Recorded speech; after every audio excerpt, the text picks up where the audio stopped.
Bonjour à tous, c'est Victor, j'espère que vous allez bien. Moi, ça va parfaitement. Il y a plus ou moins 3-4 ans, je publiais des vidéos d'analyse technique sur les cryptos tous les jours et je vous montrais mon raisonnement et pourquoi je prenais certains trades, pourquoi à des moments j'étais plutôt bearish, plutôt bullish. Et finalement, j'ai arrêté pour plusieurs raisons. Mais récemment, sur Telegram, j'ai partagé quelques trades qui en ont choqué plus qu'un, car c'était des trades où j'avais beaucoup de conviction et qui allaient à l'encontre totale de l'opinion publique. Et finalement, ça s'est passé exactement comme prévu. Donc j'ai eu beaucoup de questions là-dessus, comment je fonctionnais et pourquoi était mon raisonnement pour certains trades. Donc je me suis dit, au lieu de juste laisser cette chaîne mourir, vu que j'ai publié des centaines de vidéos d'analyse technique, autant vous partager pendant 20-25 minutes des conseils et sur beaucoup de choses finalement. Par exemple, comment progresser plus rapidement ou quel indicateur j'utilise ou comment mieux manager son risque et tout ce bordel-là. Donc j'ai 3 pages, donc je suis quelqu'un de sérieux. Je sais qu'on est en 2022, donc il y a pas mal d'esprits fragiles et que je vais être très direct dans tout ce que je dis et très honnête aussi. Tout ce que je vais dire, c'est véritable, c'est réel, car je l'ai vécu. Donc je sais ce que je dis, mais c'est mon warning que je risque d'en froisser quelques-uns. Mais voilà, c'est la vérité. Donc, on va parler de beaucoup de choses. La première étant comment trader avec conviction et justement comment prendre ce genre de trade où vous n'avez pas peur finalement de les prendre, qui est quelque chose que beaucoup n'arrivent pas à faire. Je vais vous partager aussi mes sources d'informations journalières, ce que je regarde au niveau des news, au niveau des idées de trade. Je vais vous montrer aussi ce que j'utilise comme indicateur. Pas si important que ça, mais bref. Comment je fonctionne au niveau du trade management? Alors ça, c'est quelque chose de très important car à partir du moment où vous avez des résultats en trading, j'ai l'impression que de nos jours, beaucoup de gens rentrent dans ce domaine et ont l'impression que c'est quelque chose qui va durer 1 mois, 2 mois. Vite, j'ai besoin de faire un x5 sur mon investissement et puis hop, c'est fini, je peux m'acheter mon GLE ou autre. Alors que c'est pas du tout la bonne mentalité à avoir et je vais vous montrer comment justement gérer ça au niveau de votre stress, vu qu'il y aura le stress de la vie réelle, il y aura aussi le stress du trading et à partir du moment où il y a des problèmes des deux côtés, il y a des étincelles et là va falloir savoir gérer justement tout ça. Donc j'ai des astuces pour ça aussi. Les erreurs les plus courantes que je vois, ça c'est comme un bateau finalement. Si vous avez un trou, autant essayer de le boucher, comme ça il n'y a plus d'eau qui rentre. Au lieu d'avoir 5 mecs derrière avec un seau d'eau à essayer de sortir l'eau, c'est plus facile d'éviter les pertes que d'essayer de récupérer justement, essayer de faire des gains par après. Je vais vous montrer aussi à quoi ressemble ma vie journalière. Il y a beaucoup de clichés sur la vie de trader. Il y a une part de vérité là-dedans aussi, mais finalement vous allez voir que c'est une vie assez paisible vu qu'on n'a pas besoin de ce stress additionnel. En tout cas, si vous êtes un day trader ou un trader qui finalement peut faire ce qu'il veut, donc vous n'êtes pas embauché par quelqu'un d'autre. Et donc qui dit plus de liberté, dit plus de responsabilité aussi. Donc justement, d'habitude on essaye d'éviter tout le stress inutile. Je vais vous montrer aussi 2 drawdowns pendant ma carrière. Un qui a été très très très violent et c'est justement ces périodes noires que j'ai envie d'éviter pour certains d'entre vous, car finalement c'est quelque chose d'assez difficile à gérer parce que tout est mental et vous êtes tout seul dans ce truc-là. Donc personne ne peut vous aider. Vous dites merde, je viens de perdre, je sais pas, un certain pourcentage. Et des fois vous doutez de vous ou vous dites c'est fini, nanana. En tout cas moi il y a eu quelques périodes très noires comme ça, donc c'est ce que j'ai envie d'éviter pour vous. Et aussi, bien évidemment, il y a tous les avantages. Je veux dire, ces dernières années, j'ai vécu une petite vie de prince et vraiment, je suis très reconnaissant du trading car cela m'a apporté beaucoup de liberté et j'ai pu goûter à certaines choses de la vie que je n'aurais jamais pu goûter autrement. Mais comme Napoléon disait, le plus grand péril est au moment de la victoire. Donc, il va falloir faire attention là aussi. Donc, beaucoup de hauts, beaucoup de bas, beaucoup de hauts, beaucoup de bas comparé à une vie normale. Et c'est pour ça que j'ai envie de décroître cette variance pour vous et faire en sorte que ce soit une ligne droite au lieu de faire les erreurs que moi j'ai pu faire. Donc, on va commencer par la plus grande erreur que je vois, c'est la pression au niveau du temps. J'ai l'impression que les gens, quand ils viennent ou quand ils commencent le trading, il y a toujours cette pression de j'ai besoin de faire x5, est-ce que tu sais pas c'est quoi le x10, est-ce que nanana nanana. Il y a toujours cette pression, je sais pas d'où est-ce qu'elle vient, et n'oubliez pas, c'est quelque chose à long terme le trading, c'est pas vos vidéos YouTube faites par des employés, où vous allez voir le prochain x100, le prochain x1000, comment je peux devenir millionnaire. C'est pas ça le trading. Le trading, c'est vraiment d'avoir des résultats constants, tous les jours, essayer d'avoir une vie assez paisible à ce niveau-là, et comme ça, vous pouvez en profiter par après sans avoir le stress toujours, car n'oubliez pas, ici on parle de quelque chose long terme, pas j'ai transformé mes 3000 euros en 30 000 et maintenant je continue à taffer pour quelqu'un d'autre. Comment il faut voir votre compte de trading et votre fortune personnelle finalement, c'est, imaginez vous avez une boîte, vous mettez 1000 euros dedans, et tous les jours, elle vous redonne une certaine somme. Ça peut être 2 centimes, 5 centimes, 1 euro, 10 euros, 20 euros. Tous les jours, elle vous donne une certaine somme qui sera de plus en plus grande en fonction de combien d'argent vous avez là-dedans. Donc, personne ne serait là en train de se plaindre « Oh, j'aurais voulu que ma boîte, elle fasse x5 d'un coup. » Non, vous mettez de plus en plus d'argent là-dedans, elle vous donne de plus en plus d'argent, et c'est un processus qui continue comme ça. Et ça, c'est vraiment comment il faut imaginer sa fortune personnelle ou le trading. Et à nouveau, pas les x7, les Moon Boys et tout ça, vu que c'est vraiment pas ça le trading. Vraiment, ici, on parle de choses à long terme. De plus, d'un point de vue mathématique, ça fait pas de sens, car si vous avez des taux de variance qui sont trop élevés, donc admettons, vous avez des drawdowns, vu que, admettons, vous voulez absolument faire ces gros chiffres-là, et puis il y aura forcément des grandes pertes aussi, car si vous mettez, admettons, vos 5000 euros et c'est tout votre compte dans un coin et puis il baisse de 30%, vous allez devoir faire plus que 30% par après pour récupérer cette perte. Et à nouveau, je dirais qu'il y a des phases où ce genre de choses est possible, mais c'est pas tout le temps. Donc en bear market, aucune chance que vous fassiez ce genre de résultat. Et à l'inverse, un trader continuera à faire de l'argent en bear market aussi. Peut-être moins qu'en bull market, vu qu'il sera en spot plus. Il continue à trader, donc il y a le Bitcoin, admettons, qui augmente en valeur, plus lui qui trade, donc vraiment, il y a un grand résultat. Et dans l'autre cas, admettons qu'il est juste en cash et il continue à parier quand même pour des baisses et il continue à faire de l'argent. Donc à nouveau, c'est cette question de long terme, de savoir faire de l'argent sous n'importe quelle circonstance. Donc ça, c'est quelque chose de très important. Et souvent, les gens qui viennent me voir pour des x10, x20 ou autres, c'est souvent ceux qui ont moins d'argent. Donc ça prouve un peu que la mentalité est mauvaise de ce point de vue-là. Et aussi souvent c'est des buts de merde. C'est vraiment genre « Oh j'ai envie d'une nouvelle GLE, oh j'ai envie d'une nouvelle voiture ». Ça ne fait juste pas de sens. Vraiment essayer de faire un progrès à ce niveau-là.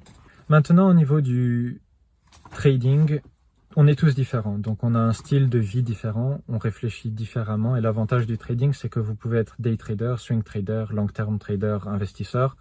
Et ça, finalement, c'est important, car j'ai remarqué que la plupart des gens, leur personnalité est reflétée au niveau de leur trading. Donc, par exemple, moi, je sais que je ne suis pas patient, ou en tout cas, je préfère ne pas l'être, donc je préfère le day trading. Après, le désavantage, c'est qu'il y a beaucoup plus de bruit. Donc, il y aura plus de mèches, il y aura plus de fake-out, il y aura plus de conneries du genre. Mais au moins, l'avantage, c'est que ma journée est finie. Je veux dire, je me lève, je vais voir s'il y a un setup ou pas. S'il y en a un, je vais le prendre. Et 1 heure plus tard, je vais savoir si j'ai eu raison ou pas. Et comme ça, au moins, ma journée est plus ou moins finie. Et après, je peux aller à la piscine, à la plage ou autre. Et si c'était une mauvaise journée, je vais essayer de récupérer ces pertes l'après-midi. Mais en tout cas, moi, ça me convient. Mais je sais qu'il y a plein de personnes où ce n'est pas du tout la bonne décision. Donc, il faut cette conscience de soi. Il faut savoir vos défauts, vos points forts, et aussi au niveau de votre style de vie. Donc quelqu'un qui a 3 enfants, il a un taf aussi ou autre, bien évidemment il ne peut pas faire du day trading, c'est hors de question. Il va devoir plutôt faire des swings, regarder le 4 heures, le 1 heure, et essayer de faire de l'argent comme ça. Mais après ça, c'est un style qui va lui correspondre beaucoup plus. Et finalement c'est important, car admettons que même si vous êtes bon, même si vous avez l'intellectuel nécessaire pour faire de l'argent dans ce marché qui n'est pas forcément élevé, hein. Souvent on dit qu'il faut être un génie des maths et tout, alors que c'est faux, il faut juste avoir une certaine logique mathématique, il ne faut pas être trop émotionnel, on va dire que c'est plus ou moins ça. Admettons que vous prenez la bonne décision, admettons que vous êtes long, et que le prix va monter, mais finalement il fait que se consolider, vous sortez et puis il monte. Comment ça se fait ça? C'est parce que vous n'avez pas été assez patient et donc peut-être cette time frame là ne vous correspond pas. Donc faut absolument cette conscience de soi qui va venir au bout d'un moment, mais ça c'est valable aussi au niveau des indicateurs. Quelqu'un, admettons, qui trade depuis 20 ans, qui a toujours fonctionné avec son RSI et je sais pas, des moyennes mobiles, on va garder ça très simple, ne va pas avoir besoin de commencer à trader avec les on-chains, les inflows, les outflows et tout ça. Surtout que voilà, ça a fonctionné pour lui, ça a toujours fonctionné pour lui. Pourquoi est-ce qu'il aurait besoin d'un coup de changer comme ça? Parce que c'est le nouveau truc à la mode, parce qu'il y a un analyste de 19 ans sur Twitter qui rend ça populaire. Je veux dire, ça fait pas de sens. Donc à nouveau, il faut absolument cette connexion et il faut absolument se connaître soi-même. Quelque chose qui est important aussi et qui est très souvent sous-estimé, c'est tout ce qui est subconscient. Ça, c'est un sujet qui m'a beaucoup intéressé ces dernières années. On connaît tous la phrase « tu es la moyenne des 5 personnes avec qui tu traînes le plus » ou quelque chose de similaire comme ça.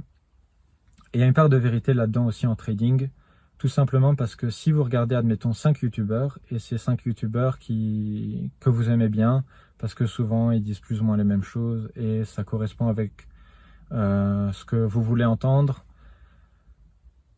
et admettons que aussi leur opinion, le spectre c'est de « je suis super bullish sur le marché, on va à x100, nanana, et je suis bullish, mais n'oubliez pas de prendre un peu de profit », à aucun moment vous allez être short, alors qu'il va falloir être short au bout d'un moment. Ou alors, si vous n'avez pas envie de parier pour une baisse, je peux comprendre ça aussi, car c'est un peu plus risqué. Mais vous n'allez jamais prendre vraiment les profits et être prêt pour ce genre de choses. C'est pour ça que la censure, par exemple, a toujours fonctionné au niveau des États et à travers l'histoire. C'est parce que si vous n'avez pas l'opinion de quelqu'un à l'opposé, donc admettons quelqu'un qui va dire « je suis short ici » ou « j'ai pris tous mes profits ici parce que X, Y, Z », vous n'allez pas avoir les balls ou l'idée de faire ça. Donc par exemple, prenez les 5 derniers crashs qu'il y a eu, ou les 5 vraies dernières baisses, et demandez-vous sur combien de ces 5 dernières baisses j'étais prêt. Ou sur ces 5 dernières baisses, à quel moment est-ce que j'ai vraiment pris des profits. Vu que souvent c'est la même chose, c'est tout le monde a la même opinion, et puis, oh, il y a une baisse, oh, comment ça se fait? Oh, bah, c'est parce qu'il y a un magasin suédois, blabla. Alors que non, c'est absolument pas pour ça. Mais il faut toujours une raison quand on a tort. Mais en tout cas, voilà. Moi, ce que je trouve important, c'est d'avoir l'opinion de plus ou moins tout le monde. Après, moi, je suis que des traders qui, j'ai l'impression, sont bons. Ou en tout cas, je les ai vus faire de bonnes choses. Mais je sais comment ils réagissent à certaines conditions de marché. Donc ça, c'est quelque chose qu'on a vu en tout cas que j'ai vu dans Méditation de Marc Aurèle, où il disait qu'on ne peut pas s'énerver par exemple sur quelqu'un alors qu'on sait qu'il va réagir d'une certaine manière à quelque chose. Donc par exemple, si vous marchez sur un serpent, c'est normal qu'il vous morde. Vous ne pouvez pas vous dire « oh, il m'a mordu, comment ça se fait, blablabla ». Donc c'est la même chose quand je vais voir sur Twitter des gens et je vais voir que dès qu'il y a une petite baisse, ils vont commencer à être long. Et puis, il y a une deuxième baisse, ils vont relong. Et puis, au bout de la troisième, ils vont dire « bon, finalement, je sais pas trop ». Là, je sais que c'est le moment de rentrer. Et je sais qu'à l'opposé, il y en a qui vont short directement. Il y a une petite hausse, oh, je passe short. Et ainsi, j'ai quand même l'opinion globale des gens et je peux voir aussi leur raisonnement. Après, à nouveau, c'est que des bons traders ou des traders qui ont déjà fait leurs preuves. Mais au moins, j'ai cette opinion et ce spectre très varié et pas juste to the moon, to the moon, to the moon, et puis oh on a baissé, comment ça se fait que j'ai pris aucun putain de profit? Je me demande bien. J'ai justement une petite astuce là-dessus. Admettons que vous êtes bearish, donc pour vous le prix va baisser et vous êtes en short avec levier, donc pour vous vraiment ça va baisser et quelqu'un d'autre va dire je suis long avec levier. Et admettons que c'est quelqu'un que vous considérez comme supérieur à vous en trading et vous allez dire oh merde, j'étais short, lui il est passé long, qu'est-ce que je vais faire maintenant?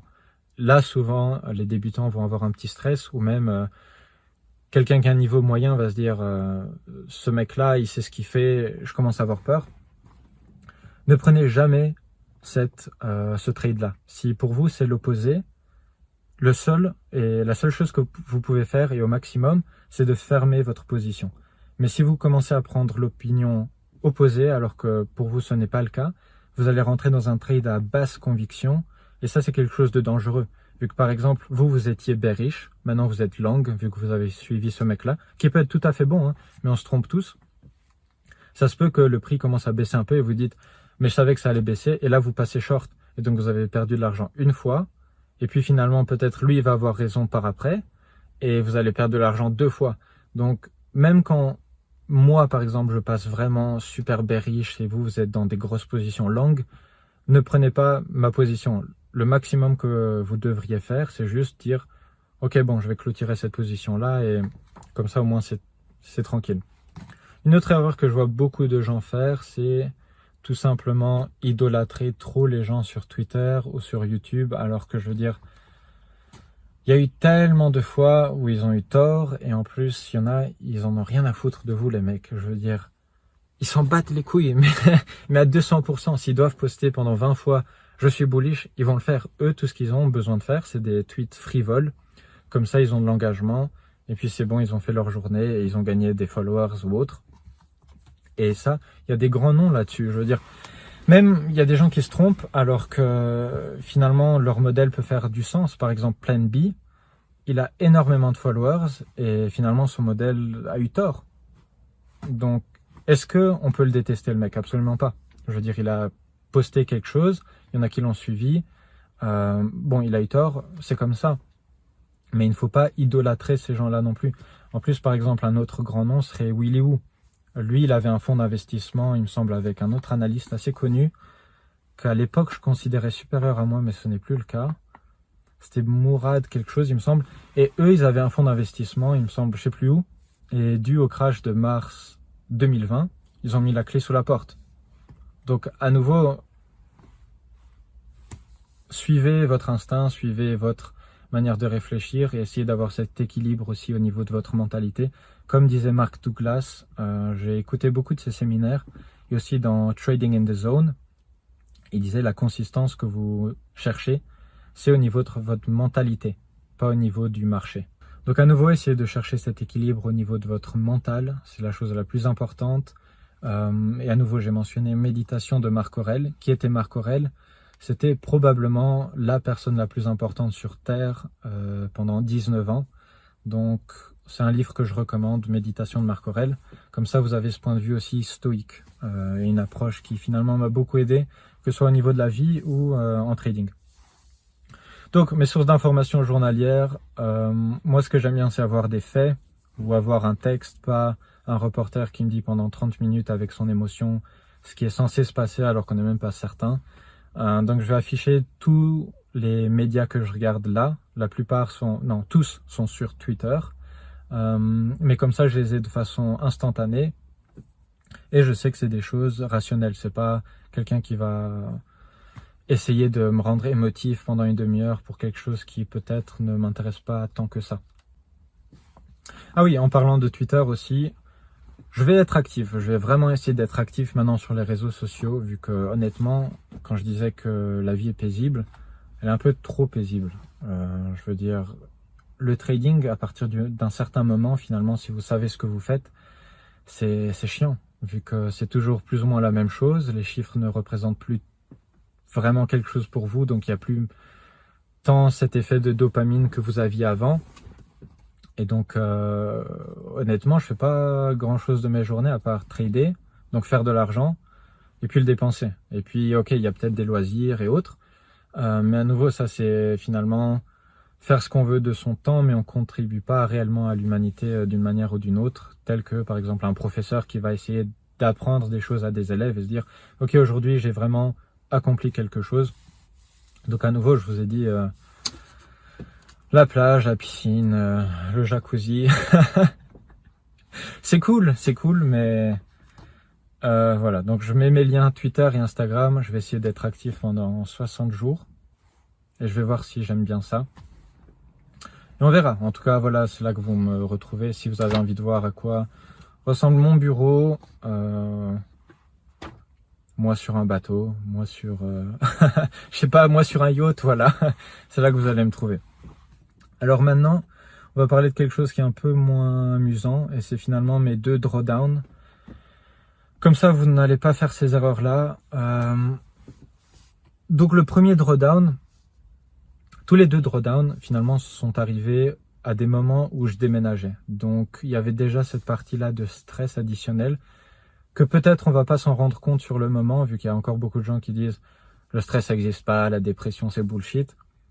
Ok. À nouveau, vous pouvez avoir n'importe quel style de vie vous voulez. Vous pouvez continuer à faire de l'argent en même temps grâce au trading. Ça peut durer 3 semaines, 1 mois, 2 mois, 6 mois, 1 an. Mais au bout d'un moment, ça lâche. Vu que forcément, soit de votre vie personnelle, soit de votre trading va se ralentir. Et si vous êtes habitué à un certain style de vie, surtout si vous êtes jeune, ou si vous avez des problèmes des 2 côtés en même temps, là, je peux vous dire que ça commence à taper sur les nerfs. Et donc, forcément, il y aura aussi des drawdowns. Et mon premier drawdown, donc ça a été assez violent, vu que je me suis dit, si un jour j'ai une telle baisse au niveau du pourcentage, je ne vais pas m'en remettre, je ne sais pas comment je vais refaire cet argent-là, vu qu'avant j'étais toujours très consistant, mais je n'avais jamais, je sais pas, je sentais pas, je me disais vraiment si ça m'arrive, c'est un peu, je dirais pas game over, mais ça va me mettre mal, et finalement c'est arrivé encore plus violent que ce que je pensais, malheureusement pour moi, et la raison c'est parce que j'ai commencé un peu trop à faire le malin. Donc ça c'était, je sais même plus il y a combien de temps, mais j'ai commencé à faire le malin où c'était un peu les hôtels, la piscine et je voyais tout le monde sur Instagram aussi avec son téléphone, à trader avec son téléphone et donc j'ai commencé aussi à trader sur mon téléphone. Et là où ça fonctionne, c'est que vous pouvez voir ce qui se passe finalement sur le 5 minutes, le 15 minutes et même sur le 1 heure par exemple sur votre téléphone. Mais ce qui vous manque c'est le contexte global. Et donc je voyageais beaucoup, à chaque fois j'étais sur mon téléphone et je me sentais comme un demi-dieu finalement sur Terre. Et ça a commencé à me frapper, vu qu'à un moment j'ai trop focalisé les shorts, ouais c'était les shorts, vu qu'on était en market qui range, donc à nouveau je jouais les range, je shortais par exemple le range high, je longuais le range low, et finalement il y a eu un breakout et je m'en suis pas vraiment rendu compte sur le moment même. Et j'ai continué justement à trader de ce style-là sur mon téléphone, à avoir une vie paisible. Mais c'était une erreur. Et donc par après, j'ai dû vraiment refaire mes pertes. Et finalement, la seule raison, je dirais, pour laquelle j'ai réussi, c'est parce que je n'avais pas le choix. Je me suis dit, si maintenant je foire ça, je suis obligé de re-être employé. Enfin, c'était un style de vie que je voulais pas. Donc je me suis dit, il faut que tu réussisses, il n'y a pas de choix. Et maintenant pour mon deuxième drawdown, donc celui-là il a été vraiment violent, donc c'était en termes de pourcentage déjà supérieur au premier. Et j'avais un compte déjà beaucoup plus gros aussi, donc même en termes financiers ça a vraiment été brutal celui-là. Et là je dirais que la raison c'est parce que j'ai continué à trader alors qu'il ne fallait pas. Je veux dire j'avais accompli ce que je voulais, même plus que ce que je voulais. Et j'ai continué à trader. Donc ça c'est un peu de la gourmandise. Et aussi, c'était un moment pas du tout apte finalement à ça parce que c'était une période estivale, tout le monde voulait faire la fête, mon environnement n'était pas du tout dans la même mentalité que moi, j'avais des ambitions différentes. Et je ne dirais pas que c'est ça qui a commencé à causer la chute au niveau de mon compte, mais ça a beaucoup amplifié la chose. Donc, s'il y a des moments où vous avez par exemple un mariage, un déménagement, un enterrement, où ça ne va pas du tout dans votre vie, n'ayez pas cet ego que moi j'ai eu de dire un vrai trader ça doit trader tout le temps, ça doit tout savoir, ça doit gérer tout le temps, vu que c'est pas forcément le cas. Et de deux, ça va consommer beaucoup de votre énergie mentale. Donc à nouveau, ça ne vaut pas la peine. Et j'ai retenu ma leçon, mais là c'était vraiment... Et à nouveau, ces problèmes-là, c'est pas des problèmes physiques, tout sera au niveau mental et vous serez seul. Donc c'est ça qu'il faut se rendre compte, surtout si c'est vous qui faites votre argent, admettons que le trading c'est votre source première de revenus, ou que vous faites de l'argent pour tout le ménage. Donc ça c'est quelque chose que je ne vous souhaite pas.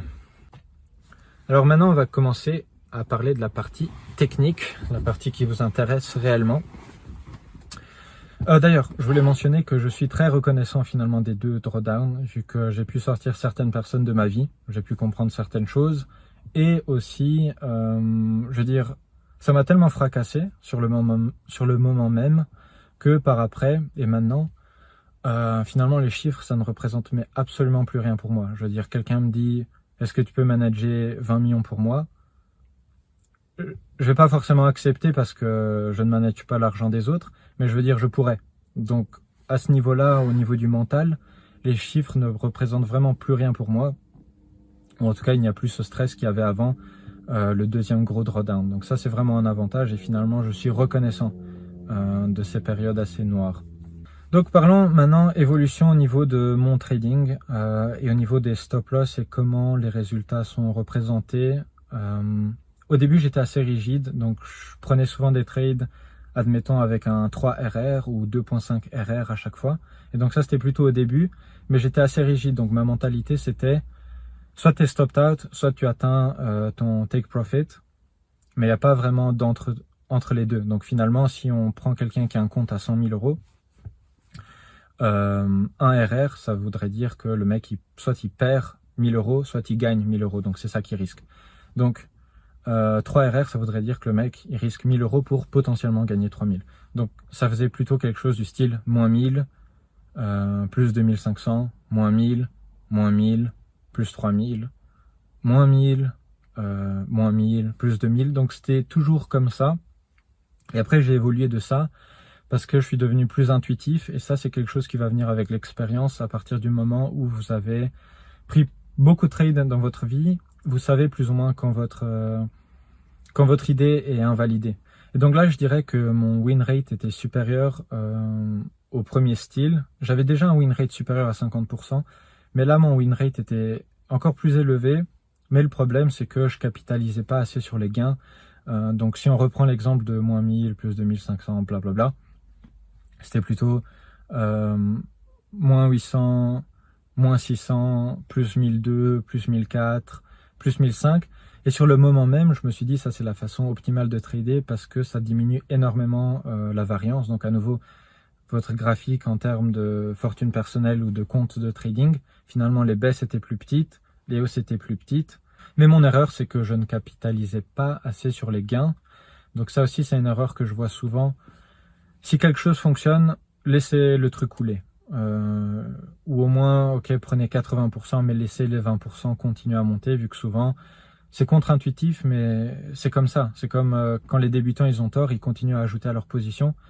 Erreur que je ne fais absolument plus. Moi, je n'ajoute plus à mes positions, que ce soit des pertes ou des gains. Je préfère laisser le truc couler. Des fois, j'ajoute à mes gains, mais très rarement, mais en tout cas aux pertes, jamais. Je veux dire, s'il y a une perte, ok, mais je ne vais pas continuer à jeter de l'argent sur le feu, vu que ça ne fait pas de sens. Maintenant, mon style a évolué, donc je dirais que ça a commencé il y a plus ou moins 1 an et demi, et c'est que j'ai beaucoup plus de pertes, mais elles sont quasiment minuscules, et c'est parce que j'utilise beaucoup mon système. Et ainsi, si on reprend l'exemple de moins 1000, nanana, ça va faire moins 600, moins 400, moins 300, moins 200, plus 6000. Donc il y aura un risk-reward de au moins 5, 6, donc vraiment des trucs élevés, et des pertes très petites, plus souvent qu'avant, mais c'est parce que c'est un style différent, où je ne suis plus du tout dans la prédiction. Donc c'est ça que je voulais dire au niveau de... Je risque d'en choquer certains d'entre vous. Quand je fais ce genre de prédiction de... Je pense que ça va toucher là, puis ça va faire comme ça, nanana, c'est pas... Je vais souvent prendre une position là-dessus aussi, mais c'est pas ça qui va me faire la majorité de mon argent. Tout simplement parce que maintenant, je regarde différemment le graphique. Donc, admettons qu'à l'époque où, comment la plupart des gens vont regarder un graphique, ils vont voir peut-être 50 trades différents sur une time frame, alors que véritablement, il n'y en a que 3 ou 4 à prendre. Et peut-être il y aura 2 shorts ou 2 longs sur les 4. Et ce sera à vous de décider, ok, sur les 4 là, il y en a peut-être 2 qui sont des bons setups, donc je vais prendre ces 2 là.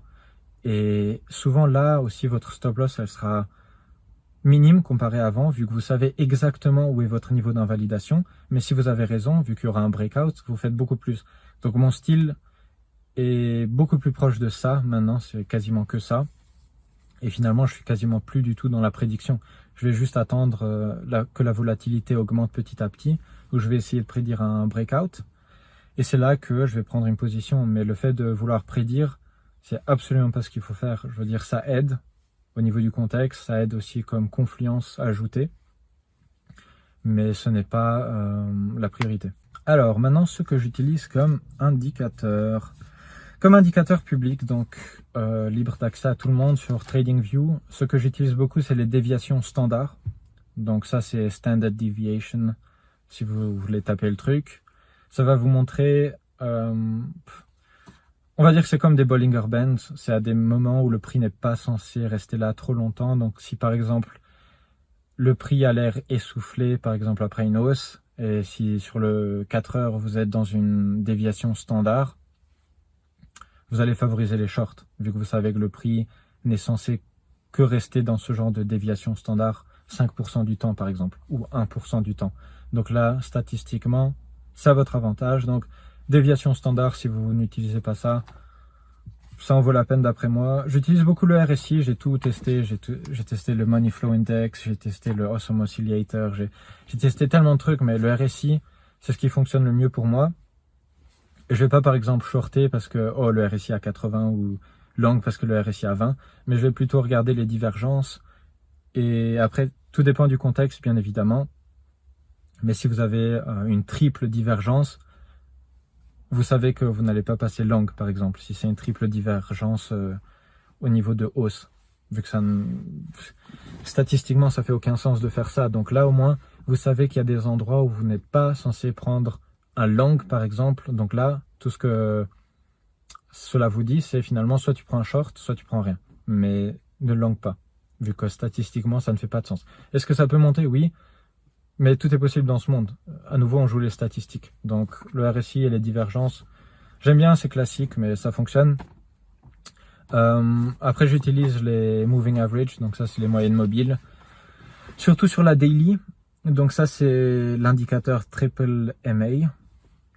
Facile, comme ça, vous avez la 50, la 100, la 200. Et ça, sur la daily, c'est très souvent respecté. En tout cas, très rarement, le prix va clôturer en dessous. Donc si vous avez un dump sur la daily, le prix va rarement clôturer dès la première fois en dessous. Donc ça aussi, c'est confluence ajoutée, c'est des trades faciles.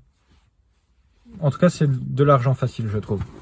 J'ai mentionné mon système dans cette vidéo et je ne peux pas vous dire exactement comment il fonctionne ou certaines choses. En même temps, le code il a été modifié, je pense, plus que 350 fois et ça fait un certain temps que plusieurs personnes travaillent là-dessus, mais je peux par exemple vous dire ce que je regarde et ce qu'il m'apporte. Comme ça, vous pouvez avoir les mêmes choses à travers vos indicateurs ou votre style de trading. Mais c'est ça qui m'apporte finalement mes trades, mes idées de trade. Donc après, c'est toujours à moi d'appuyer sur oui ou non, de vraiment prendre le long ou ne pas le prendre. Mais donc ce que je regarde, c'est surtout la volatilité. Vu que ça me donne une bonne indication de s'il y a une compression ou pas.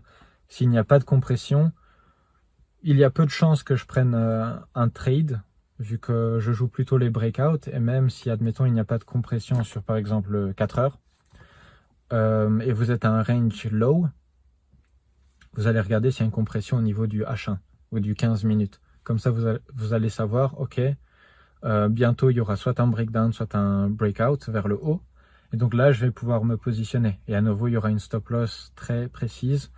Et c'est comme ça à quoi ressemblent la plupart de mes trades récents. Cela va aussi me montrer les niveaux de support ou de résistance les plus importants sur chaque time frame.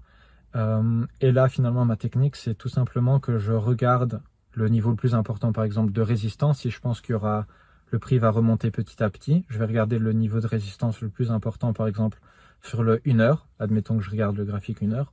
Et je vais regarder s'il y a une confluence aussi au niveau du 4 heures ou du 15 minutes. Et souvent, quand il y a une confluence, en plus de donc la première, donc vraiment sur 2 time frames, ils me disent « Ok, là, c'est un gros niveau de résistance. » Ben là, soit je vais passer short, soit je vais clôturer ma position, soit je vais zoom in sur le 15 minutes, le 5 minutes, et là, je vais à nouveau rentrer dans une position de compression avec une stop loss précise. Et c'est comme ça que, à nouveau, je fais la plupart de mes gains. Donc, à nouveau, cette idée de volatilité, je trouve que c'est important et c'est pas beaucoup mentionné en ligne. Ça montre aussi les acheteurs ou les vendeurs qui sont trapped.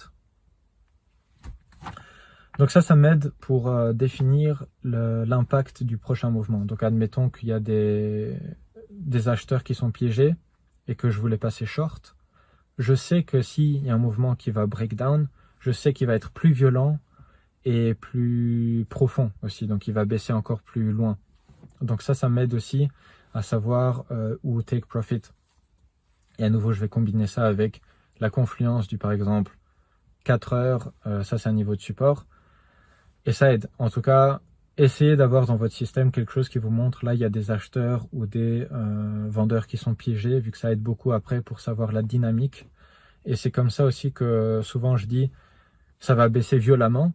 C'est parce que j'ai vu le contexte aussi. Donc, je vais vous montrer les exemples par après en termes d'analyse technique pure. Mais ça, c'est important aussi. Ça fait partie du contexte et il faut savoir à tout moment qui est piégé et qui ne l'est pas.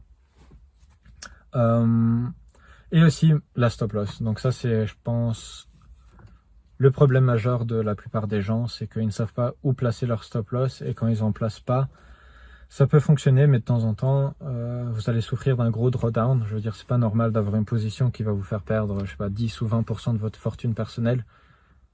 Je veux dire, vous n'allez jamais voir ça dans un vrai fonds de finance ou un vrai trader faire ça, à moins qu'il ait vraiment commis une erreur, mais en tout cas, ce n'était pas voulu. Donc vous, quand vous tradez sans stop loss, je peux comprendre, mais alors il faut vraiment monitorer la chose. Et donc ici, ça montre la stop loss en fonction du contexte. Et cela m'aide beaucoup, vu qu'à nouveau, je regarde en termes d'analyse technique pure. Et si je vois qu'il y a une confluence, donc par exemple, moi, je mettrai ma stop loss là, et le système me dit, ok, moi, je mettrai ma stop loss là, forcément, je vais la mettre là, et à nouveau, ce sera un niveau d'invalidation précis.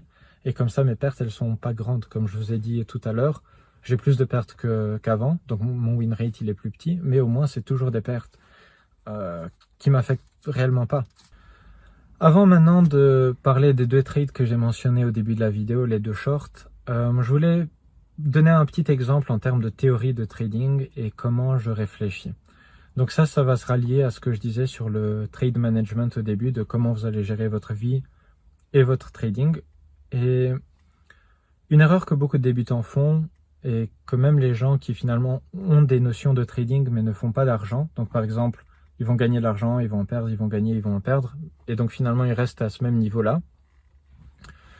Souvent, c'est qu'ils ne réfléchissent que sur un axe. Donc moi, je vais réfléchir sur 2 axes, et ça, c'est quelque chose que je vois presque personne mentionner, mais je trouve qui est très important pour vos résultats à long terme. Le premier axe, ça va être la décision rationnelle. Donc ça, c'est quelque chose que votre système va vous dire, ou vous-même, vous allez vous dire, ok, là, c'est un bon choix. Je vais rentrer long ici, par exemple. Je vais parier sur une hausse. Vous allez placer votre stop loss, votre take profit, et vous allez penser en termes purement financiers et purement statistiques. Donc ça devrait comporter 90% de votre raisonnement. Mais à des moments, vous avez le choix entre plusieurs options. Mais ça, je dirais que c'est les 10% qui jouent sur votre émotion et système nerveux, si on pourrait appeler ça comme ça. Donc, par exemple, vous êtes un débutant, vous entrez dans une position, vous avez un take profit qui va vous rapporter 800 € en cas de take profit pur. Vous avez 2 niveaux de résistance, un niveau qui est plus, on va dire, important que l'autre, mais il y a quand même un autre niveau de résistance juste en dessous. Admettons que le trend, il est en train de se ralentir petit à petit et vous êtes déjà à 650 de profit. Donc, vous n'êtes pas loin de votre take profit final. Vous êtes déjà à 650 et votre take profit final est à 800. Il y a plusieurs manières de réfléchir à la décision optimale à prendre à ce moment-là. Donc par exemple, vous pouvez attendre et vous pouvez potentiellement faire les 800. Vous pouvez ne rien faire et admettons le prix revient et vous allez peut-être perdre de l'argent, on ne sait pas.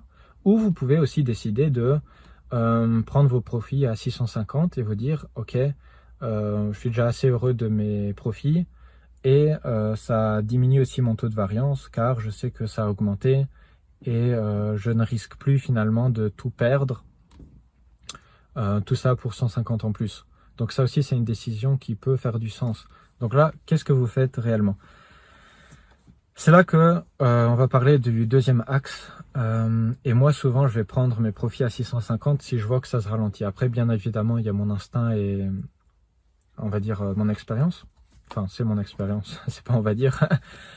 Je sais que si par exemple, ou admettons, je vais parler pour tout le monde, si ça touche 800, vous allez être, en termes d'émotion, on va dire, de 0 à 10, vous allez être sur 10 sur 10.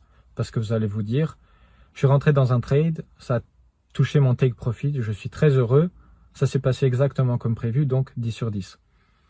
Admettons que le prix redescende et ça vous stop out, ou vous faites 0. Admettons que vous avez move votre stop loss à break even, et ainsi soit vous faites 0, soit vous perdez de l'argent, votre émotion elle sera très basse.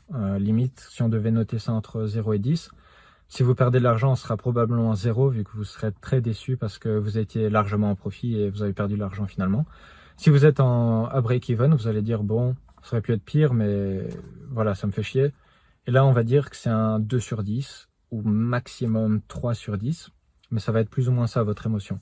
Si vous prenez vos profits à 650, vous allez être plus ou moins à 7 sur 10, vu que même si cela atteint 800, vous allez vous dire ok, j'ai fait la grande majorité du mouvement, donc finalement les 150, c'est dommage, mais voilà, on peut rentrer par après dans un autre trade, j'ai fait de l'argent finalement.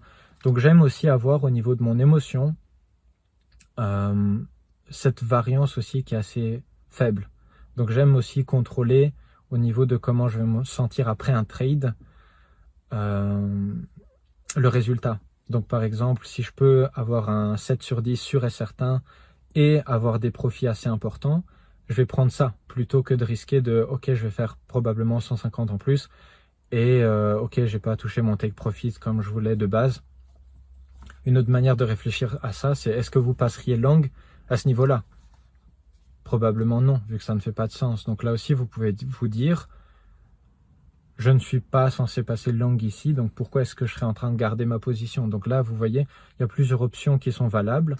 Donc c'est pour ça, comme je disais, j'aime bien avoir cette constante au niveau de mon argent et aussi au niveau de mes émotions. En tout cas, si je peux ne pas sortir d'un trade avec vraiment 0 sur 10 ou 2 sur 10 d'émotions, c'est souvent une décision que je vais prendre, car j'aime bien protéger aussi cet axe-là. Donc, à nouveau, personne ne mentionne ça, mais je trouve que c'est important et en tout cas, moi, ça m'a beaucoup aidé à long terme. N'oubliez pas, si vous faites ça, c'est souvent sur le long terme.